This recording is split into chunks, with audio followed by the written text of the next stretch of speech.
இருந்து பேசிக் கொண்டிருக்கின்ற மெய்யர்களுக்கு ஒரு அன்பான வேண்டுகோள். அனைவரும் அமைதியாக வந்து வசந்த மண்டபத்திற்கு முன்னதாக அமரும் வண்ணம் அன்பாக கேட்டுக்கொள்கிறேன்.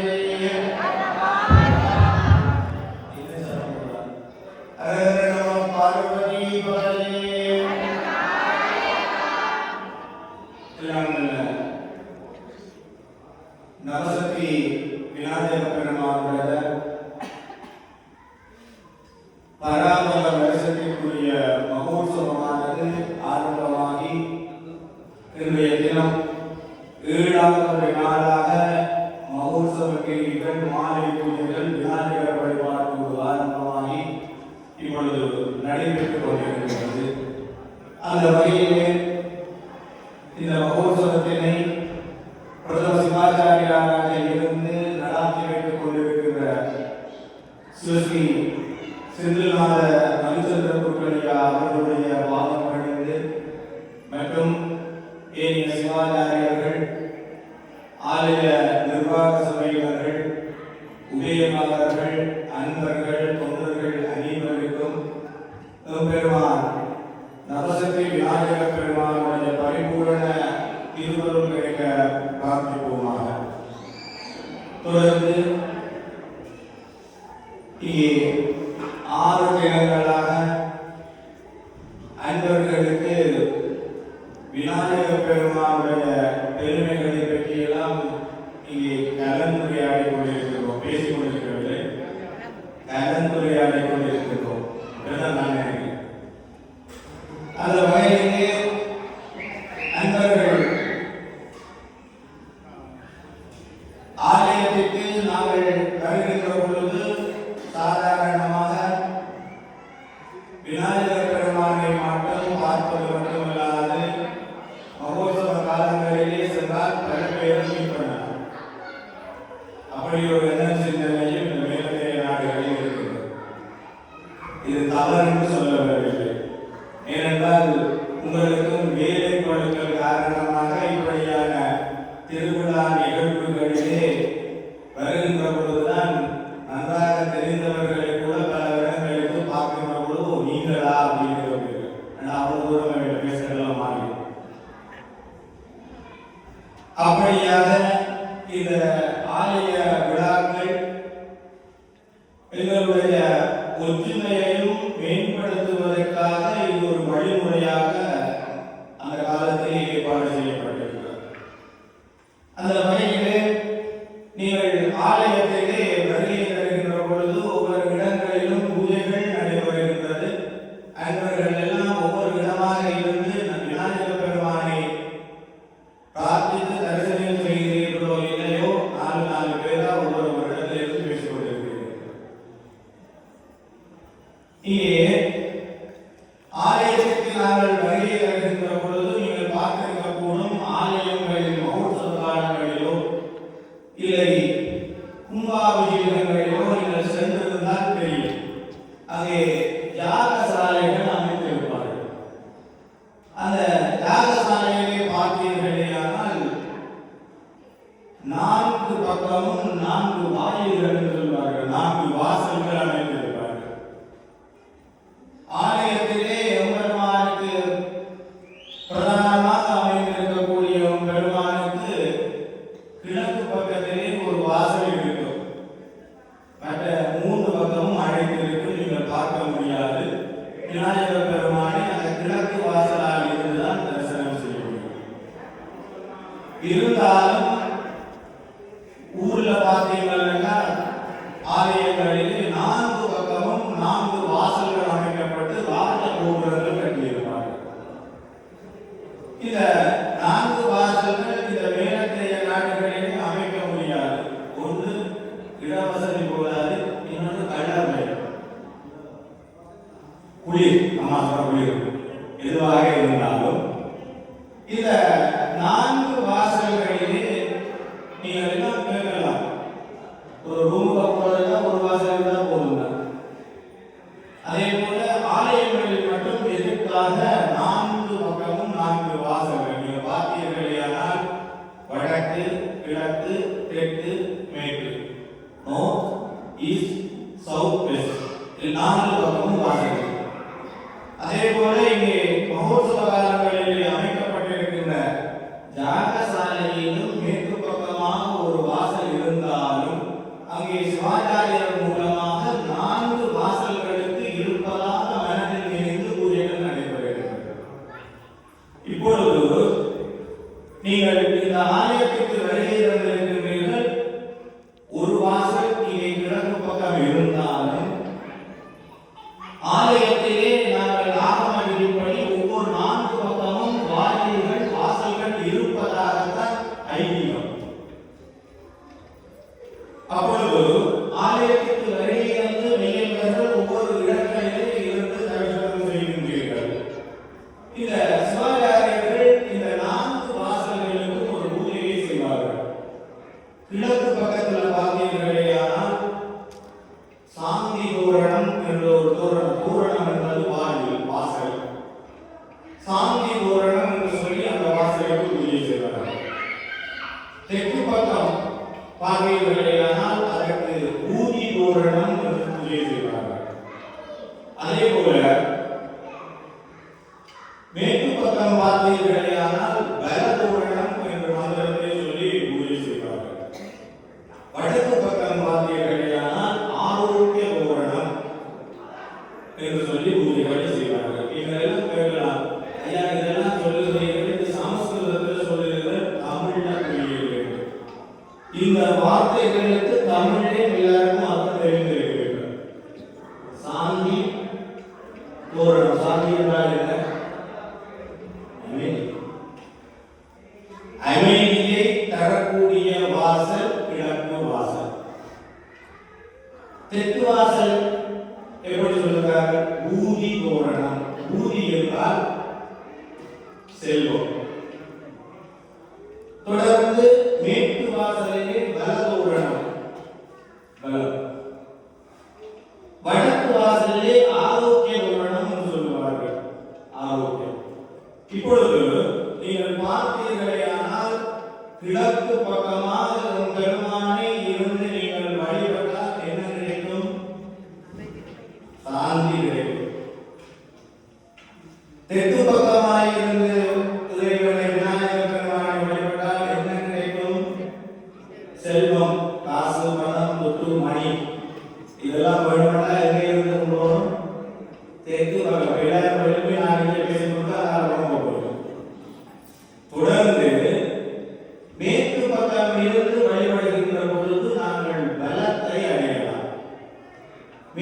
தொடர்ந்து வடக்கு பக்கம் இருந்து வழிபடுகின்ற பொழுது ஆரோக்கியத்தை அடையலாம். இது சமஸ்கிருதம் கிடையாது.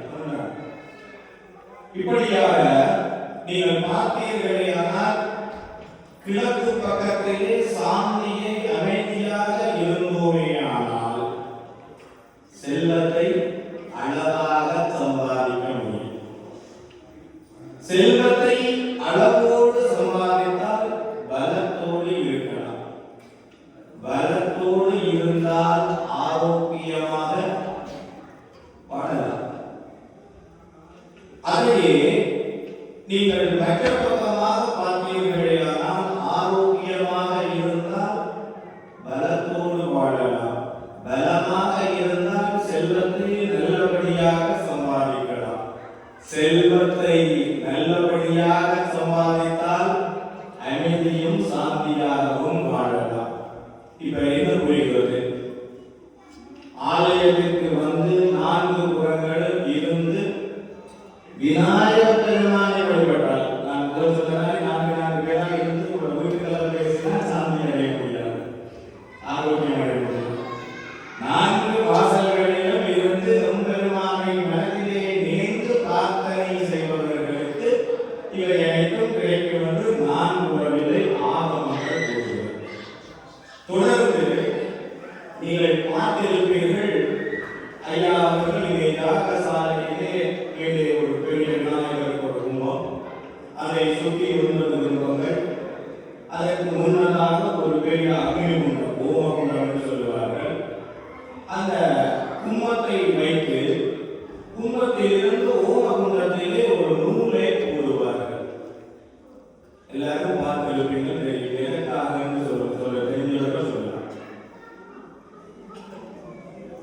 இங்கே பஞ்சபூதங்களோடு சேர்ந்ததுதான் எங்களுடைய மாநில வாழ்க்கை என்று முதலிலே சொல்லியிருக்கின்றேன். இந்த கும்பத்திலே மந்திரபூர்வமாக ஆவாகனம் செய்யப்பட்டிருக்கின்ற எம்பெருமான் நவசக்தி விநாயகரை குண்டத்திலே அந்த கும்பத்திலே நேரடியாக நாங்கள் உணவை கொடுக்க முடியாது. அந்த உணவினை அந்த ஓமகுண்டம் மூலமாக அக்னியிலே எம்பெருமானுக்கு பிடித்த வகையிலே நெய்வேத்திய வகைகள், பழ வகைகள், சமைத்து வகைகள், தானிய வகைகள் இவை அனைத்தையும் அந்த அக்னியிலே செலுத்துகிறோம். விநாயகர் பெருமானுக்கு செலுத்துவதாக நினைத்து செலுத்துகிறோம். அங்கே அக்னியிலே செலுத்துகின்ற பொழுது இவை அனைத்தும் எப்படியாக அந்த கும்பத்திலே போய் சேருகின்றன என்றால் அந்த நூல் வடிவமாக அங்கே போய் சேருகின்றது.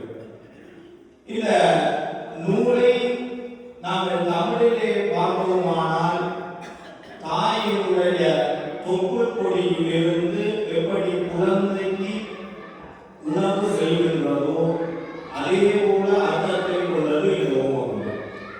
இந்த ஓமகுண்டத்திலே நீங்கள் ஆகுதிகளை வழங்குகின்ற பொழுது எவ்வளவு ஆரோக்கியமான உணவுகளை நீங்கள் ஆகுதி கொடுக்கின்றீர்களோ அந்த ஆகுதிகள் அனைத்தும் பஞ்சபூதங்களோடு சேர்ந்து ஆகாசத்தின் வழியாக அந்த நாடி சந்தானம் சொல்வார்கள். அந்த நூலுக்கு பேரே தாயினுடைய தொப்புள் கொடி, இதுக்கு பேர் நாடி சந்தானம்.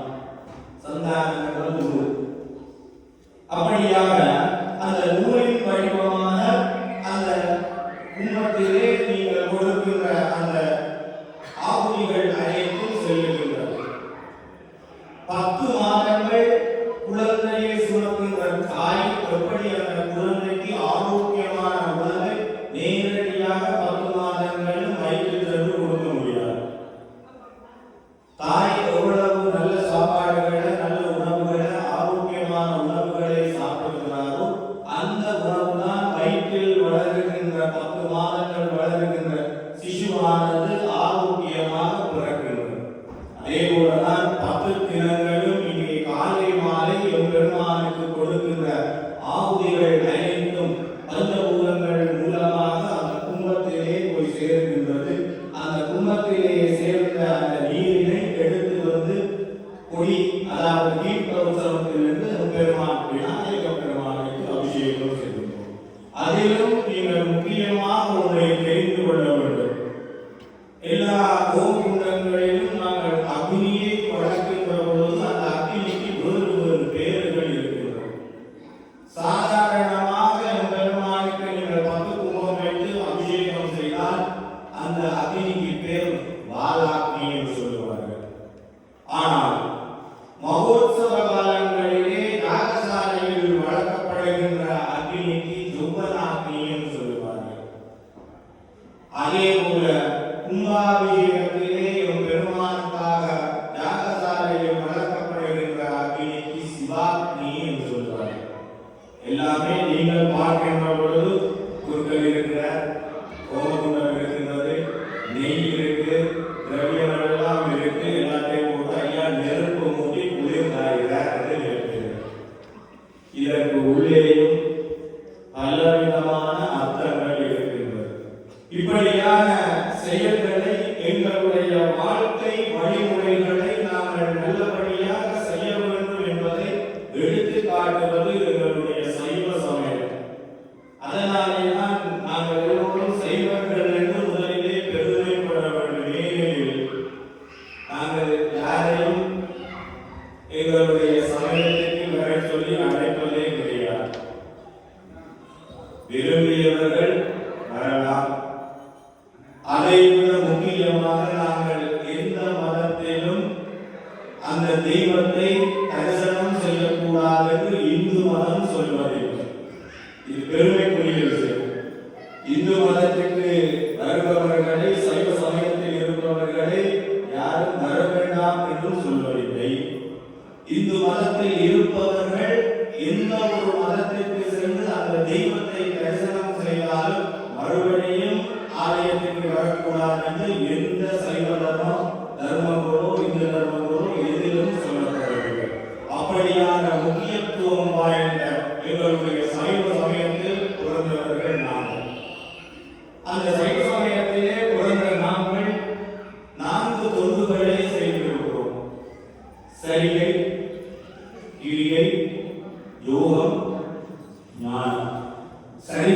என்பது உங்கள் எல்லோருக்குமே தெரியும். சொல்லுங்க, தெரியும். கோயில்களை கூட்டுவது, கழுவுவது, துடைப்பது அனைத்திலும் ஊர்ல போனாதான் குடவாரம் குளிச்சிருக்கோம். நீங்க அந்த வேலையெல்லாம் கிடையாது. வெற்றி இப்ப எல்லாம் உடம்புக்கு வசதியா வந்துச்சு. உலகாரம் இருந்தா கீழே உட்கார்ந்து இருந்துதான் உலகாரத்தால் குளிச்சிருக்கோம். இப்ப நாங்க துணியவே தேவையில்லை. வெற்றி விஷயம் இருந்தபடி குளிச்சுட்டு வந்துடலாம். இதுக்கும் பெயர் சரியை. கிரியை கொண்டு ஆலயத்திலே சிவாச்சாரியர்களால் செய்யப்படுகின்ற தீபாராதனை, மந்திர பூஜைகள், நீங்கள் படிக்கின்ற திராவிட கானங்கள், இங்கே வாசிக்கப்படுகின்ற நாதஸ்வர தவில் வாத்தியங்கள், இப்படியாக இவைகள் எல்லாம் கிரியை கொண்டு சொல்கிறார்கள். சரியை, கிரியை. அடுத்தது யோகம். யோகம் என்றால் என்ன? ஊரில் இருக்கிறவர்களுக்கு முன்னாடி இருந்தோம் யோகம் தான். அந்த யோகம் என்பது நீங்கள் எல்லாம் ஊரில் கேள்விப்பட்டிருக்கீங்க. கல்லூரியில் இருந்தவர் யார்? யோகர் சுவாமிகள். அந்த யோகர் சுவாமிகள் இருந்த இடத்திலே எத்தனையோ காலம் அந்த பேரணியில். ஆனால் அவர் இறந்த பிறகு அந்த இடத்திலே கோடிக்கணக்கான பணங்கள் அவர் இருந்த இடத்துக்கு கீழே இருந்திருக்கிறார்.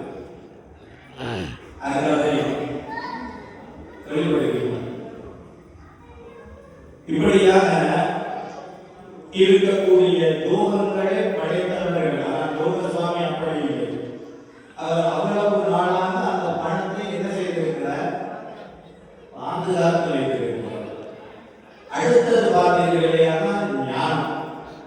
இது அதேதான்.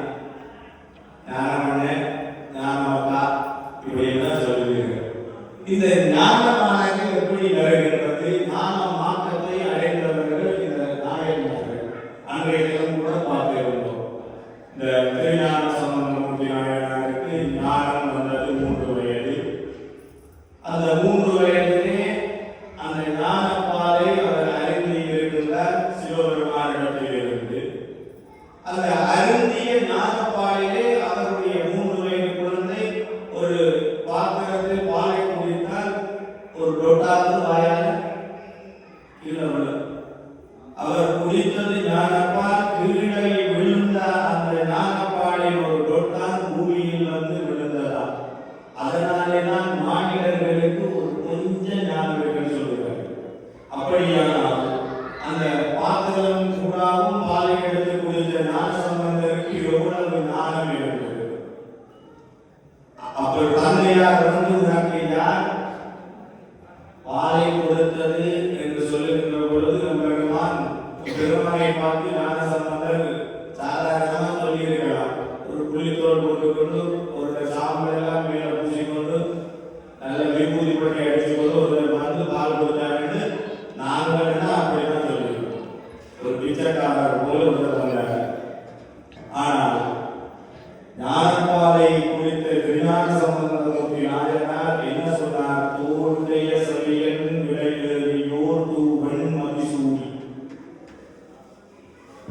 என்னவென்றால் தோளுடைய செவியன் ஆதியே தோளை அடைந்த ஒருவர் வந்து பால் கொடுத்தார் என்று சொல்லியிருந்தார்.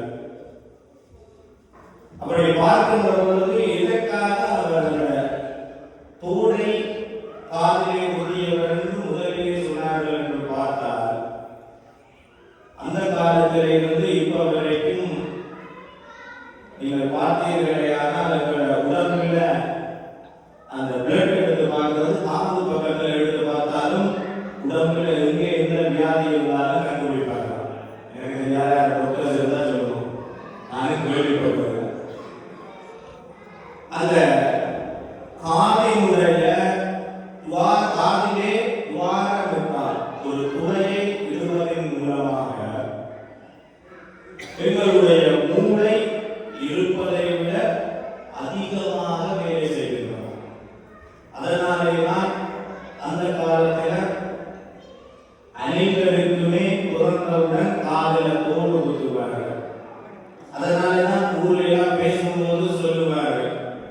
எனக்கு நீங்கள் காது குத்தாதீங்கோ.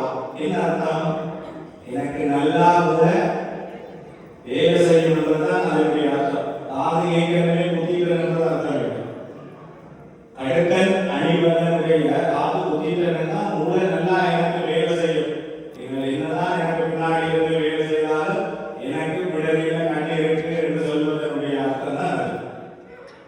இப்பொழுதெல்லாம் அந்த காலத்திலேயும் இருக்கிறது மணமகனுக்கு அடுக்கன் பூட்டுகின்ற வைபவம் என்று சொல்வார்கள். இங்கேயும் சுவிட்சர்லாண்டே செய்கிறார்களோ தெரியாது. இப்ப எல்லாம் அதை அறிந்து செய்கிறார்களோ அறியாமல் செய்கிறார்களோ ஒரு காலத்தோடு நடந்து போகிறார். திருமணம் ஆகின்ற பொழுது கருத்தை எதிராக போடுவார்கள். இவ்வளவு நாளும் நீ அப்பாவியா இருந்துட்ட போக போற இடம் டேஞ்சரான இடம். இனியாவது உனக்கு மூளை அதிகமா வேலை செய்யணும்ன்றதுக்காக நடக்க மாட்டாங்க. உண்மைதான், மூளை அதிகமா வேலை செய்யணும்.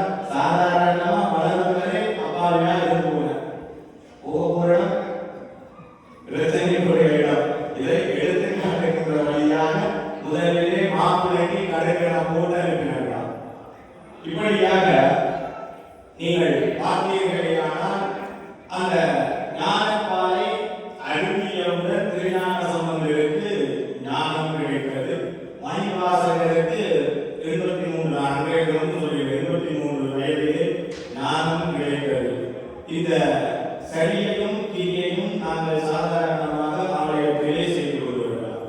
ஆனால் இந்த தூபத்தையும் ஞானத்தையும் நாங்கள் எப்படி அடைவது? எங்களுக்கு எல்லாம் யோகம் கருவணும் என்று சொன்னால் சுவிட்சிலே தான் இருக்கும். நோட்டோடி போகணும். ஞானம் வருவனா என்ன செய்யணும்? ஆலயத்தில் வருகையில் வந்து நாங்கள் குடும்ப பேசலாம் பேசுவோம். ஆலயத்துக்கு இந்த ஞானத்தை நாங்கள் பெறுவதாக இருந்தால் ஆலயத்திற்கு வருகையில் வருகின்ற போதெல்லாம் பெருமானுடைய திருநாமத்தை மட்டும் நாங்கள் மனதிலே நினைப்பது மட்டுமல்லாது வேறு என்ற தேவையற்ற பேச்சுகளையும் இருக்க வேண்டும். இதை நான் சொல்லுகிறேன். நான் நீங்கள் பேச நான் பேசுவேன். இதெல்லாம் அதாவது சாதாரணமாக இதில் இருந்து பேசுகின்ற பொழுது நான் சரியாகத்தான் பேச வேண்டும். ஆனால் அதை நடைமுறைப்படுத்துவது நம்ம கஷ்டம் எனக்கும் தெரியும்.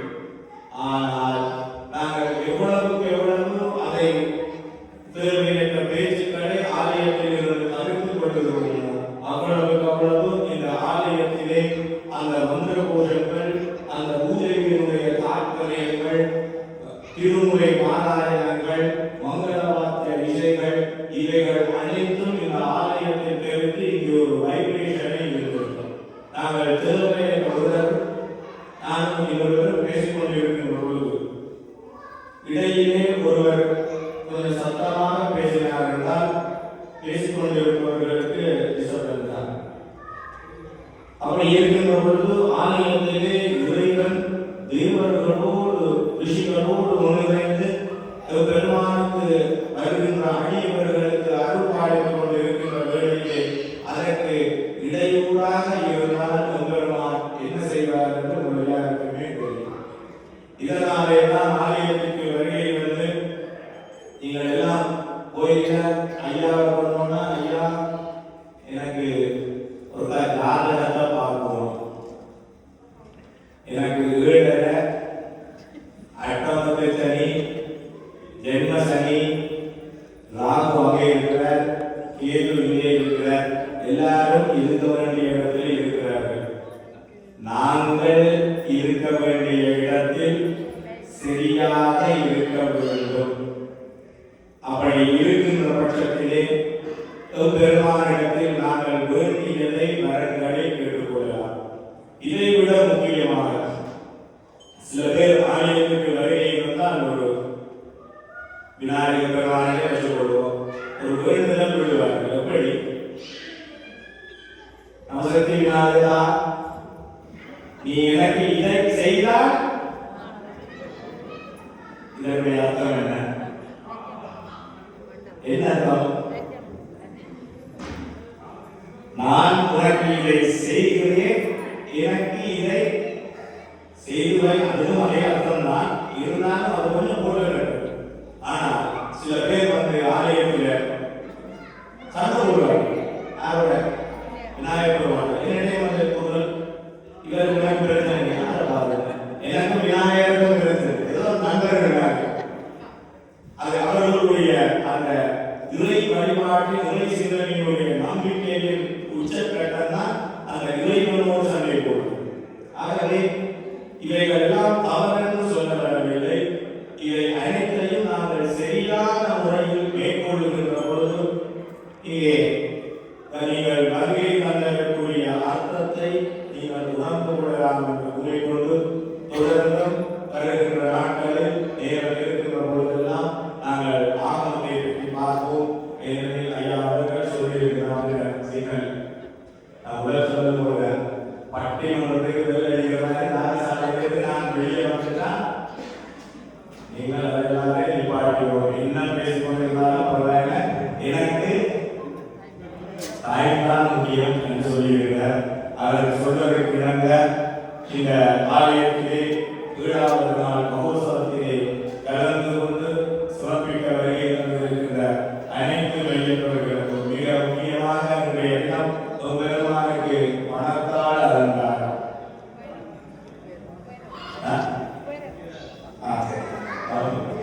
குபேரலட்சுமி பூஜை. ஆகவே எல்லோருக்கும் குபேரலட்சுமி அனுகிரகம் கிடைக்க வேண்டும்.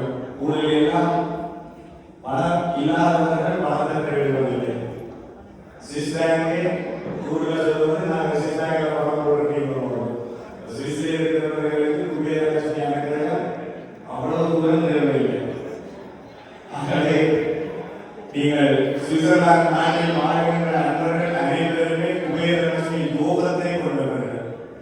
ஆகவே இன்றைய தினம் வருகை வந்திருக்கின்ற வியல்வர்கள் அனைவருக்கும் பெருமான் நவசக்தி விநாயகர் பெருமானுடைய பரிபூர்ணமான திருவருள் கிடைக்க பார்த்து போவாங்க. பார்வதி